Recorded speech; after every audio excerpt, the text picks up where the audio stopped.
Jean-Yves, selon mes récentes recherches, la plupart des véhicules électriques, ou voitures électriques, pardon, ne possèdent pas de roue de secours ni de cric, mais plutôt une trousse de réparation. Ouais.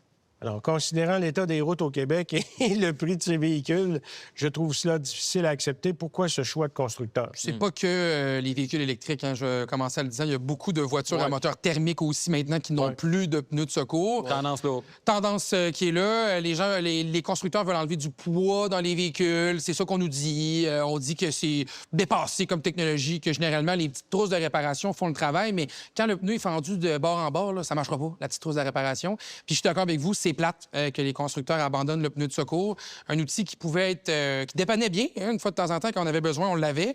Maintenant, il n'y en a plus. Puis c'est une tendance de l'industrie actuellement. C'est pas juste les voitures électriques. Mais moi, je rejoins le téléspectateur. C'est très désagréable comme tendance. Imaginez-vous, là, t'es dans le fond d'un rang quelque part, ou je sais pas quoi, là, t'es en région à quelque part, il est 11 h le soir, tu pars de chez une gang d'amis, puis là, whoop, t'as un nid de poule, n'importe quoi, puis tu fais un pneu, là, puis t'as rien.